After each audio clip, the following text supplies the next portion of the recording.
இன்னும் நான் மாறல, நான் இன்னும் அந்த பரப்புரை மோடில் தான் நான் இருக்கிறேன் அப்படின்ற மாதிரி அவர் வந்துட்டு பேசினார். இவர் சட்டப்பேரவையில் வந்துட்டு இருக்கும்போது முதலமைச்சராக இருக்கார், வெளியிலையும் முதலமைச்சர் தான். அங்கே சட்டப்பேரவையில் எப்படி பண்ணுறாரோ அதை தான் இங்கேயும் பண்ணணும்.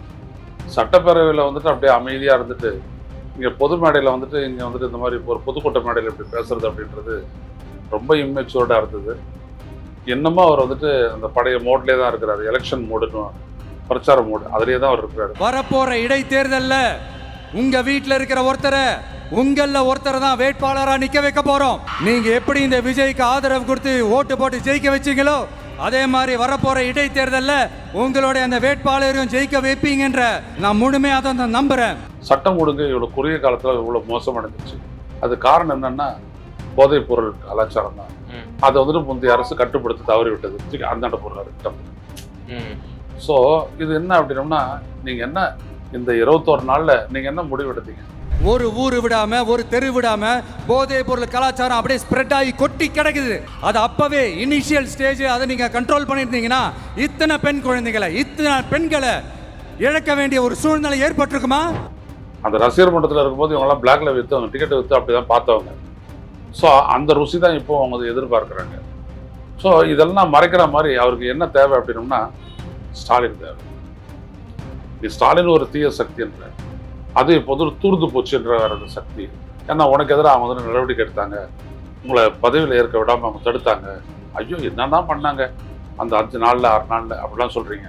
ஒன்னு டிவிக்கே இன்னொன்னு டிஎம்கே, இதுக்கு நடுவுல வேற யாருக்கும் எந்த வேலையும் கிடையாது. ஆட்சியை தக்க வச்சுக்கணும், அதான் தனக்கு முன்னாடி இருக்கக்கூடிய சவால்னு நினைச்சு இவரும் அந்த பொதுப்பணித்துறை அமைச்சராக இருக்கக்கூடிய ஆதவ அர்ஜுனாவும் மற்றவங்களும் செயல்படுறாங்க. இவர் சோஃபாவை அனுப்பி வச்சார், அதுக்கு விளக்கம் கொடுக்கணும்ல. நீ எதுக்கு சோஃபா? அது வரைக்கும் அவங்களாம் தரையில் உட்காந்துருந்தாங்க பாய் போட்டு. சிவி சண்முகமும் அந்த வேலுமணி தங்கமணி இவங்கெல்லாம் வந்துட்டு பாய் போட்டு உட்காந்துட்டு இருந்தாங்களா?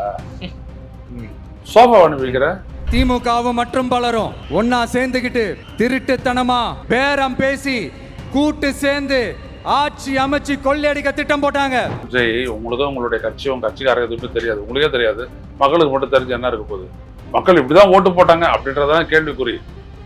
என்னை பொறுத்த வரைக்கும் நீங்க ஒரு ஏற்பாடு, அவ்வளவுதான். இதுக்கு பின்னாடி ஏகப்பட்ட ரகசியங்கள் எல்லாம் இருக்கு, அது வெளியில வரும்.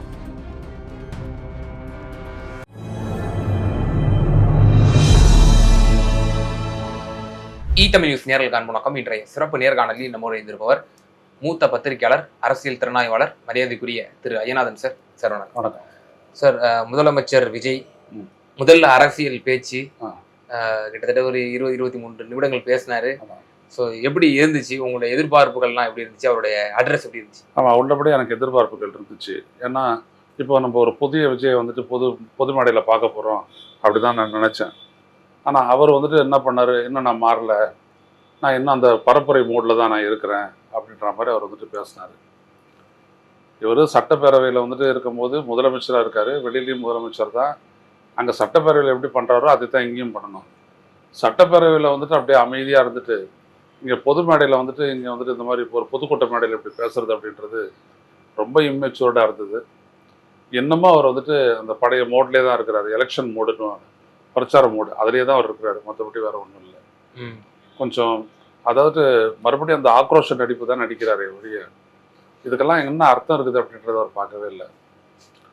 எனக்கு அந்த இதுதான் அந்த விக்கிரவாண்டி மாநாடு தான் நினைப்பு வந்துச்சு. ஓன்லாம் கத்த வேண்டியதில்லை, சாஃப்டாகவே பேசிட்டு போகலான்னாரு. ஆனால் இவர் வந்து பேச ஆரம்பிச்ச நாள்லேருந்து இவர் கத்திட்டு தான் இருக்கிறாரு. நேற்று அதே மாதிரி கத்துனாரு. மறுபடியும் அவர் டிவிக்கு அவர் டிஎம்கேன்றதே அவர் சொல்கிறாரு. அப்போ அவருக்கு என்ன தேவைப்படுதுன்னா, மறுபடியும் இன்னும் அவர் ஒரு ஸ்ட்ராட்டஜிக் பர்சனாலிட்டியாக தான் இருக்காரு.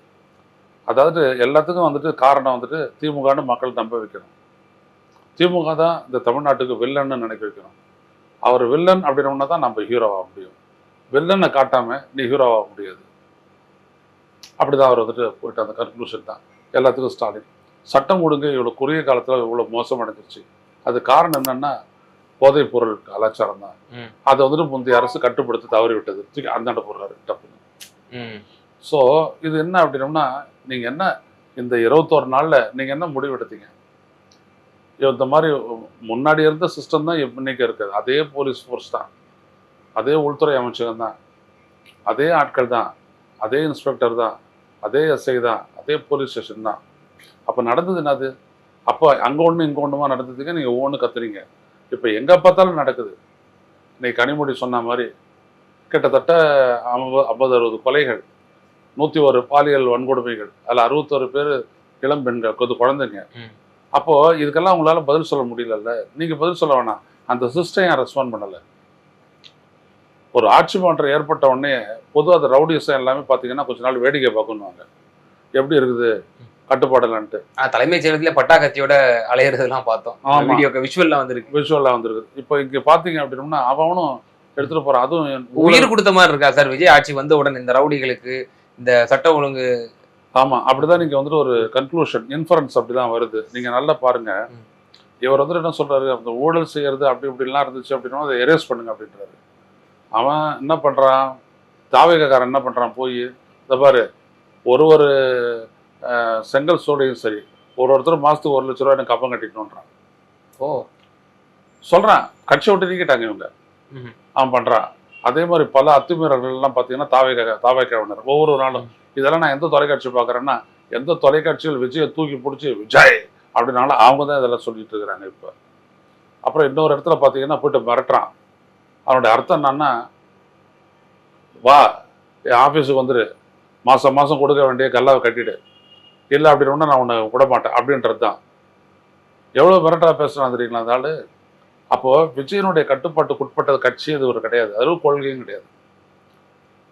அந்த ரசிகர் மன்றத்தில் இருக்கும்போது இவங்கெல்லாம் பிளாக்ல விற்று அவங்க டிக்கெட்டை விற்று அப்படி தான் பார்த்தவங்க. ஸோ அந்த ருசி தான் இப்போ அவங்க எதிர்பார்க்குறாங்க.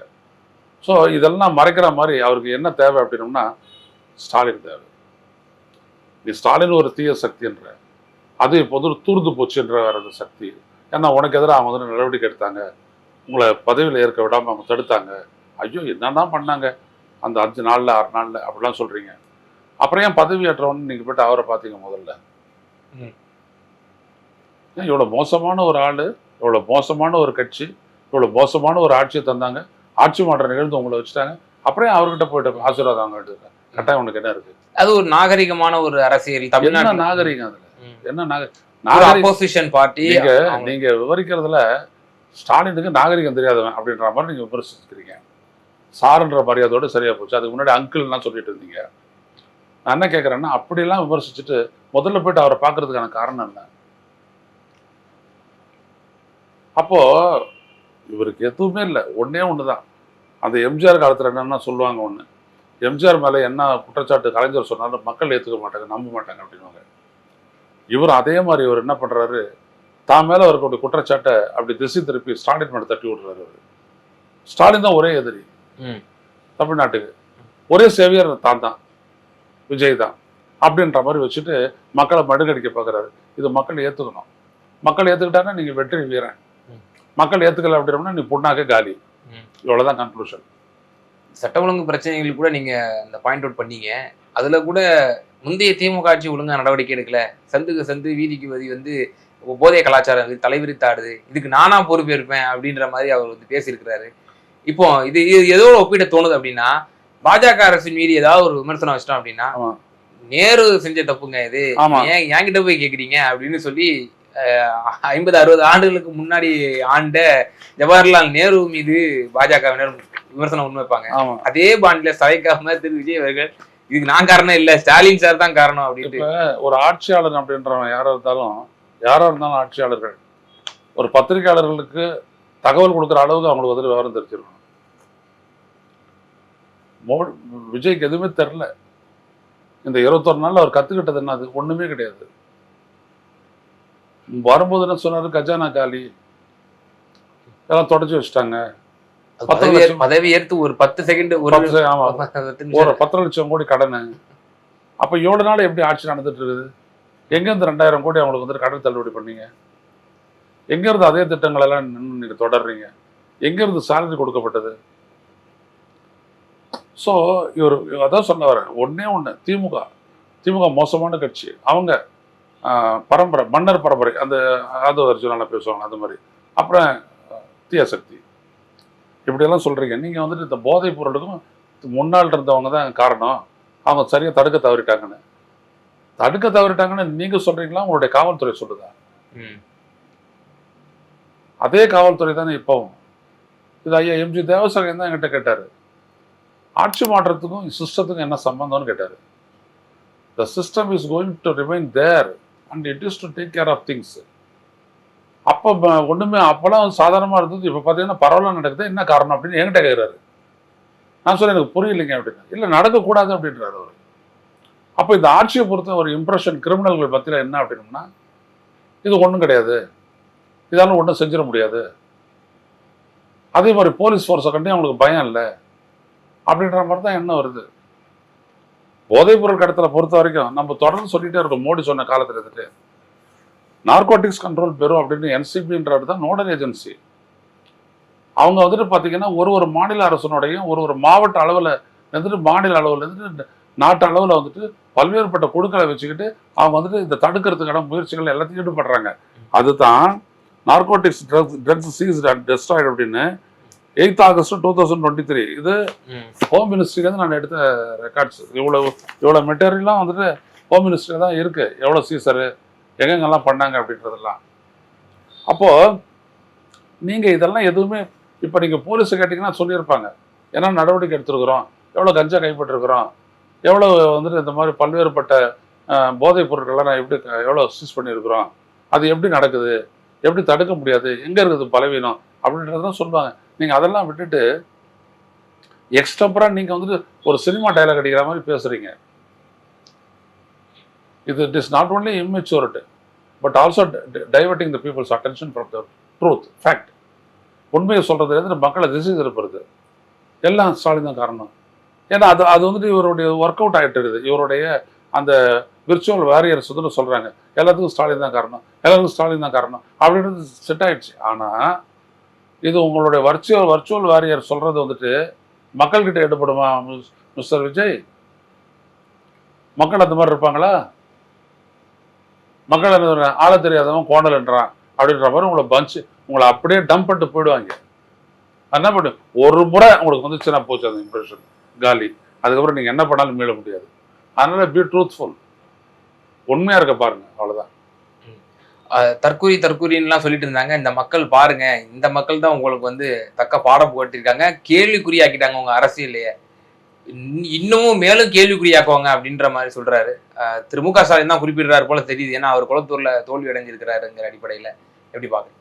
நான் என்ன கேட்குறேன்னா, உங்களுக்கு வாக்களிச்சவங்க தற்கொலை, அது வாக்களிச்சாங்களா அதெல்லாம் அப்புறம், தற்கொலையா இல்லையான்றத நீங்க தான் நிரூபிக்க போறீங்க. இன்னும் ஒரு 6 மாசம், இன்னும் ஒரு 5 மாசம் அதுக்குள்ள தெரிஞ்சிடும். டிசம்பர் கிறிஸ்துமஸ் கறிக்க போறதுக்குள்ள நீங்க என்ன குறி அப்படின்றத வந்துட்டு அவங்க காட்டி விட்டுருவாங்க. அவங்களுக்கு அது புரிஞ்சிடும். ஓ இவ்வளவுதானா இது. அதாவது முசல் பிடிக்கிற நாயினுடைய முகரையை பார்த்தா தெரியும்னுவாங்க. தென்னாட்டில் ஒரு பழமொழி. நீங்க எவ்வளவு சாதிப்பீங்க அப்படின்றத இந்த 20 நாளே போதும், எனக்கெல்லாம் போதும். நீங்க ஒரு முதலமைச்சரா பதவி ஏற்றதுக்கு பிற்பாடு இந்த நாட்டுக்கே சர்ப்ரைஸ் உங்களுடைய ரிசல்ட் நம்பர்ஸ். நீங்க ஆட்சிக்கு வந்துட்டீங்க. பக்கத்துல மாநிலத்தில் கூட நடிகர் வந்துட்டு புலம்புறாரு, நான் 5 வருஷமா தெருவா நான் அலைகிறேன் பவன் கல்யாண், ஆனால் லண்டன் துணை முதல் மந்திரியா ஆக முடியுது. பக்கத்துல இருக்கிற ஒரு ஸ்டேட்ல ஒருத்தர் வந்துட்டு பேனர் வச்சு சீஃப் மினிஸ்டர் ஆயிட்டான்டா இருக்குது அப்படின்னு சொல்ற அளவுக்கு நீங்க ஆளு. டெல்லிக்கு போறீங்க, இந்த நாட்டு பிரதமரை சந்திச்சீங்க, உள்ள போயிட்டு வெளில வந்த நேரம் 10 நிமிஷம் தான். என்ன பேசுறீங்க? ஏன் ஒரு பத்திரிகையாளர் சந்திப்புல அது வெளிப்படுத்த முடியல உங்களால? நான் இதை கொடுத்தேன், அதுக்கு ஒரு ரெஸ்பாண்ட் பண்ணாரு. நான் ஒரு மனுவை கொடுத்த தமிழ்நாடு என்னென்னலாம் தேவை அப்படின்றது அதை வாங்கி வச்சுக்கிட்டாரு. நான் அவர்கிட்ட இருந்து ஒத்துழைப்பு எதிர்பார்த்தேன், அவர் இந்த மாதிரி அஷூரன்ஸ் கொடுத்தாரு. இவ்வளவுதானே சொல்ல போறேன். மரபையே உடைச்சிட்டாரு சார். ஆமா, எல்லா முதல்வர்களும் முதல் முறையா பிரதமரை சந்திச்சு பிரஸ் மீட்டை சந்திப்பாங்க, ஆனா இவர் சந்திக்கவே இல்லை. அன்னைக்கு 4:30 மணிக்கு நீங்க பிரதமரை சந்திச்சு முடிஞ்சு போச்சு. 6:45 வந்துட்டு உள்துறை அமைச்சர் அமித்ஷாவை சந்திக்கணும். அமித்ஷா அவங்களை புறக்கணிச்சுட்டு போயிட்டார். என்ன காரணம்? நீங்க தமிழ்நாட்டு மக்கள்கிட்ட நான் பாஜகவை நான் எதிர்க்கிறேன், கொள்கை எதிரி, மதச்சார்பின்மை தான் எனது கொள்கை, சமூக நீதி அப்படின்னு சொல்றீங்கல்ல, ஏன் அவர் உங்களை சந்திக்காத புறக்கணிச்சு போனார்? அதுக்கப்புறம் நீங்க வந்துட்டு 7:30 மணிக்கு நிர்மலா சீதாராமனை சந்திக்கிறீங்க. நிர்மலா சீதாராமன் கிட்ட நீங்க எது குறிப்பா கேட்குறீங்க? எந்த திட்டங்கள்லாம் அவங்க அப்ரூவ் பண்ணலையோ அந்த திட்டங்களுக்கு நிதி ஒதுக்கீடு செய்யுங்கன்னு கேட்குறீங்க. மதுரைக்கும் கோயம்புத்தூர் மெட்ரோ ரயில் திட்டத்தை அவங்க ஏற்கவே இல்லை. அதுக்கு நிதி ஒதுக்கீடு செய்யுங்கன்னு கேட்குறீங்க. யாரும் உங்களுக்கு எழுதி கொடுத்ததுன்னே தெரியல. அதான் சொன்னேன், இந்த 21 நாளே காட்டி கொடுக்குது அப்படின்ட்டு. மறுநாள் காத்தால உங்களை நேரடியாக சந்திச்ச ஒரு முக்கிய நபர் வந்துட்டு சோமநாதன். யார் அப்படின்னோம்னா வந்துட்டு அவர் தான் கேபினட் செக்ரட்டரி. இந்த நாட்டினுடைய அதிகார வர்க்கத்தினுடைய உயர் பொறுப்புன்றது அதான், கேபினட் செக்ரட்டரி தான். அவர் வந்துட்டு உங்களை பார்க்குறாரு. கூட தமிழ்நாட்டில் ஒர்க் பண்ண ஒரு 4-5 IAS ஆஃபீஸர்கள் அவங்க வராங்க, பேசுனாங்க. இந்த சந்திப்பில் என்ன நடந்துச்சு, அவர் ஏன் உங்களை சந்திச்சாரு, அந்த சந்திப்பில் நீங்கள் பெற்றதுன்னா அல்லது உங்களுக்கு அவங்க என்ன அட்வைஸ் பண்ணாங்க எதுவும் தெரியாது. ஆனால் அந்த சந்திப்பு முடிச்சிட்ட உடனே நீங்கள் எல்லா ப்ரோக்ராமையும் கேன்சல் பண்ணிட்டு நேராக ஃப்ளைட்டை பிடிச்சி தமிழ்நாட்டுக்கு வந்துட்டீங்க. அங்கே திருவள்ளுவர் சிலை திறக்கிற நிகழ்ச்சிக்கும் போல, காங்கிரஸ் தலைவர்களையும் சந்திக்கிறது போல, அதுக்கான விளக்கமும் நீங்கள் கொடுக்கல. காங்கிரஸ்காரன் அவனுக்கு பிடிச்ச ஒரு விளக்கத்தை சொல்லிட்டான். அவர் அஃபிஷியலாக வந்தார், அன்அஃபிஷியலாக வந்தார், எதாவது சொல்லிட்டான். எதுவுமே தரல. நீங்கள் தான் சொன்னீங்க வெளிப்படையான ஆட்சியாக இருக்குன்ட்டு. எங்கே இருக்குது? அதனால சொல்கிறேன், இந்த 21 நாள் போதும் நீங்கள் யாருன்றது காட்டுறதுக்கு. உங்களோட போனவங்க யார்? ஹேர் ஸ்டைலிஸ்ட்டு, ஆந்திராவை சேர்ந்த ஒரு கிரானைட் அதிபர். இவங்களாம் யாரு? இவங்களுக்கும் இந்த அரசுக்கும் என்ன சம்பந்தம்? ஒரு தனி ஃப்ளைட்டு. முன்னாடியாவது உங்க துட்டெல்லாம் ஆதவர்ஜனா காசுலாம், இப்போ வந்து தமிழ்நாடு அரசு பணம். அப் அண்ட் டவுனு சார்ட்டர்டு ஃப்ளைட்ல. சார், இந்த பேச்சில் நம்ம கொஞ்சம் குதிரை பேரத்தை டச் பண்ணாரு. சரி, அதுல ஏதாவது பதில் சொல்லுவாரு. 4 MLAக்கள் ராஜினாமா பண்ணி உங்க கட்சியில சேர்றாங்கன்னா அவங்க ஒன்றும் கொள்கைக்காக வந்து தாவேக்காவுக்கு இணையில, ஏதாவது பிரதிபலன் அவங்க கருத்துல வச்சா சேர்ந்திருப்பாங்க அப்படின்ற ஒரு கருத்து தான் பொதுவெளியில முன்வைக்கப்பட்டுச்சு. ஆனா அதுக்கு அவர் வந்து அதுல பதில் சொல்லவே இல்லை. பிஜேபி எப்படி பல மாநிலங்கள்ல பண்ணதோ அதே ஃபார்முலாவை டிவிக்கு தமிழ்நாட்டுல பண்ணிருக்கு. ஆமா, பெரும்பான்மை வேணும், ஆட்சியை தக்க வச்சுக்கணும். அதான் தனக்கு முன்னாடி இருக்கக்கூடிய சவால்னு நினைச்சு இவரும் அந்த பொதுப்பணித்துறை அமைச்சராக இருக்கக்கூடிய ஆதவர்ஜனாவும் மற்றவங்களும் செயல்படுறாங்க. இவர் சோஃபாவை அனுப்பி வச்சார். அதுக்கு விளக்கம் கொடுக்கணும்ல. நீ எதுக்கு சோஃபா? அது வரைக்கும் அவங்களாம் தரையில் உட்காந்துருந்தாங்க பாய் போட்டு. சிவி சண்முகமும் அந்த வேலுமணி, தங்கமணி இவங்கெல்லாம் வந்துட்டு பாய் போட்டு உட்காந்துட்டு இருந்தாங்களா? சோஃபா அனுப்பி வைக்கிற இதுல ஆர்டர் போட்டிருப்பாங்க. அண்ணன் திருமாவா தானே சொன்னாரு. ஆர்டர் என்ன போட்டாங்க? நான் சோஃபா ஆர்டர் போட்டிருந்தேன் ஏற்கனவே, அது அந்த சமயம் வந்துருந்துச்சு அப்படின்னு. கரெக்டாக விஜய் வரதுக்கு முன்னாடி வந்துட்டான். நம்மளை பொறுத்த வரைக்கும் அது நவாப் நாற்காலி கீழ்ச்சி பார்த்தா தெரியும் உள்ள என்ன இருக்குது அப்படின்ட்டு. அது எல்லாருக்கும் ஒரே நேரத்தில் எல்லாரும் ஆர்டர் போட்டாங்க போல. அண்ணா திமுக பிரேக் ஃபேக்ஷன், அப்புறம் இவரு முஸ்லீம் இருக்கிறது அவங்களும் ஆர்டர் போட்டுருந்தாங்களா? சிரிப்பா இல்ல? நான் தான் கவர்னன்ஸ் சொல்லணும்ல. நான் வந்துட்டு ஒரு பைசா ஊழல், ஒரு பைசா லஞ்சம், அதெல்லாம் எதுவுமே பண்ண மாட்டேன்னு 10 ரூபா வாங்கிட்டு இருந்த இடத்துல 20 ரூபா வாங்கிட்டு இருக்கிறாங்க. ஏன்னா விளக்கம் கொடுக்குறாங்க, இதெல்லாம் வச்சுதான் நாங்கள் வாடகை கொடுக்கணும், மெயின்டெனன்ஸ் எல்லாம் பண்ணணும் அப்படின்ட்டு. என்ன பதில் உங்களுக்கு கேட்டா? மது கடைகள்னு மூட்டேன் அப்படின்றாரு. மூட்டாரான். ஏங்க மது கடைகள் வந்துட்டு 4000 சொச்சமோ 5000 சொச்சமோ இருக்குது. இவர் 717 மட்டும் மூடுறதுக்கு உத்தரவு போட்டாரு. அதில் எவ்வளோ மூடினாங்கன்றது யாருக்கும் தெரியாது. இங்கே குடிக்கிறதுக்கு பதிலாக ஒரு 200 மீட்டர் சைக்கிள் எடுத்துட்டு போயிட்டு அங்கே போட்டு குடிச்சுட்டு போகிறான், அவ்வளோதான். அதெல்லாம் தெரியும் விஜய்க்கு. ரைட்டுங்களா? ரொம்ப சாமர்த்தியமாக பேசுகிற மாதிரி நடிச்சுட்டு மது கடைகள் எல்லாம் மூடி விட்டேன் அப்படின்னு சொல்லிட்டு, அதாவது தான் முன்னாடி இருக்கக்கூடிய இந்த ரசிகர் கூட்டம் தான் என்ன சொன்னாலும் நம்பும், அது போதும். அதே மனநிலையை தான் இப்போ ஓட்டுறாரு. ஆனால் இப்போ மக்கள் பார்த்துட்டு இருக்கிறாங்க அப்படின்றத ஒரு உணரல. 50-60 ஆண்டு காலம் இந்த திராவிட கட்சிகள் வந்து எப்படி சாதி மதத்தை வந்து ஊக்குவிச்சு இது பண்ணிடுச்சோ, நாங்கள் மொத்தமாக தொடர்ச்சி எறிஞ்சிட்டோம், சாதி மதமே இல்லாத பேதமே இல்லாத ஒரு ஆட்சியை கொண்டு வந்துட்டோம் அப்படின்றாரு. அப்படிதானா? சாதி மதம் பார்க்காம தான் தாவேக்காக ஓட்டு போட்டுருக்காங்க. அவருக்கு என்னன்னு தெரியல. சாதி மதம்ன்றது எப்படி வேலை செய்யறதெல்லாம் தெரியல. உன் கட்சியில இப்போ இருக்கான் இல்லையா, உன் ரசிகர் மன்றத்தை சேர்ந்தவன் அமைச்சர்களாக இருக்கிறான். அவனெல்லாம் யார் யார் என்னென்ன பண்றாங்க, யார் யார் யாருக்கு வந்துட்டு ஃபேவரபிளா இருக்கிறாங்கன்னு தெரிஞ்சதுனா தான் அப்போ பண்ணுவாங்க. நான் ஒரு உதாரணத்துக்கு ஒரு அமைச்சர் பேரில் சொல்ல ஒரு கோழிமுட்டை வாங்கினாரு. கோழிமுட்டை வாங்கப்பட்டிருக்குது. கிறிஸ்டியன் ஒரு அமைப்பு தான் கோழிமுட்டை வாங்கிது, தமிழக அரசு சப்ளை பண்ணுது. ஸ்கூலு திறக்கல, ஆனால் கோழிமுட்டை வாங்கிட்டாங்க. 3 ரூபா 70 பைசாவுக்கு வித்த கோழிமுட்டையை வந்துட்டு 6 ரூபாய்க்கு சொச்சம் பில்லு போட்டிருக்கிறாங்க. அவன் தான் வந்துட்டு உங்களுடைய அருண்ராஜுக்கு வந்துட்டு ஸ்பான்சர் அப்படின்றாங்க. ஒரே டிரான்சாக்ஷன்ல அடிச்சிட்டாங்க அப்படின்றாங்க. ஐயா விஜய் அவர்களே விசாரிச்சு தெரிஞ்சுக்கங்க, ஏன் கோழிமுட்டை வாங்கப்பட்டதா இல்லையா அப்படின்றது தெரிஞ்சுக்கங்க. 2 கோடி கோழிமுட்டை, ஏன்னா எக்ஸ்போர்ட் ஆகல போர் நடக்கிறதுனால. அது தேங்கி கிடந்த கோழி முட்டை, வெயிலில் கோழி முட்டை என்ன ஆகுன்றதுலாம் உங்களுக்கு தெரியும். குழந்தைங்க யாரும் செத்து வர போகிறாங்க. அதனால் முதல்ல அது என்னன்றது விசாரிங்க. அதனால் நீங்கள் சொல்கிற மாதிரி இப்படி நாம்னா அந்த இந்த நாவை இப்படி தள்ளுற மாதிரி ஊழல்லாம் ஒழிக்க முடியாது. It has been institutionalise. VP Singh சொன்னார். அவங்களாம் ஒத்துக்கிட்டாங்க. அவங்களாம் ஆனஸ்ட் பர்சனாலிட்டிஸ். மக்கள் வேட்பாளர் யாரு, என்ன சாதி, என்ன மதம் அப்படின்னு பார்க்காம விசிலுக்கு தானே போட்டிருக்காங்க விஜய்ங்கிற ஒற்றை நபருக்காக. நீங்கள் யார் நிறுத்துறீங்க? நீங்கள் நிறுத்தின ஆள்லாம் யாரு? ஜெயிச்சிட்ட உடனே அவன் பீர பாட்டில் வச்சு நான் டான்ஸ் ஆடுறேன். என்னது அது? கண்ணி தொட்டி கஞ்சி தொட்டி தேடி வந்த கண்ணு குட்டினா இதான் விஜயனுடைய தஞ்சாவூர் நாடாளுமன்றத்தினுடைய வேட்பாளர். எடுக்கிறது தெரிஞ்சவன் டான்ஸ் ஆடுறான். ஓகே, அப்போ உங்க மேல அவனுக்கு அபிமானமும் மரியாதையும் பயமும் எவ்வளவு இருக்குதுன்னு தெரியல. அப்புறம் இப்ப பண்ணிட்டு இருக்கிறவனெல்லாம் யாரு என்ன பண்றாங்க? ஓகே.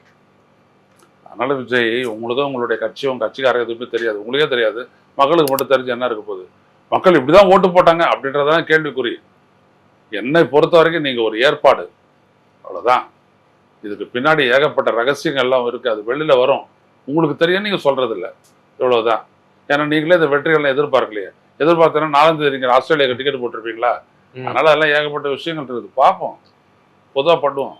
சார், அதே போல மற்றொரு பூகம்பம் அரசியல்ல மீடியாக்கள்லயும் சரி பொதுவெளியும் சரி தொடர்ந்து இப்போ முன்னாடி அதிமுக பத்தி விஜய் சொன்னதை நான் சொல்றேன்.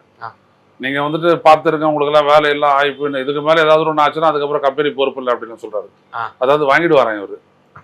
எவ்வளவு ஒரு வெட்க மரியாதை பேசுறாரு பாருங்க. நீங்க நினைக்கிற மாதிரி எடப்பாடியை சாதாரணமான நினைக்காதீங்க. எப்படி உங்க ஃபேக்ஷன் வந்து துண்டாடி வந்துருவாங்க நீங்க எதிர்பார்த்தீங்கன்னா, நாளைக்கு இப்போ அவங்களே வந்துட்டாங்க. இந்த பக்கம் பேர் தான் இன்னும் தனியா இருக்காங்க. இன்னைக்கு நீங்க எதை பண்றீங்களோ, அதிமுகவை புடைச்சு உங்களுடைய பெரும்பான்மைக்காக நீங்க என்ன பண்றீங்களோ, இதே உங்களுடைய பெரும்பான்மையை சீர்குலைக்கிறதுக்கு இதே குதிரை பெற உங்களுக்கு எதிராக வேலை செய்யும். பொறுத்திருந்து பாருங்க. நிச்சயமா சார். பல்வேறு விவகாரங்கள்ல எங்க நேயர்களுக்கு ரொம்ப தெளிவா உங்களோட கருத்துக்களை பார்த்தீங்க. மீண்டும் நன்றி.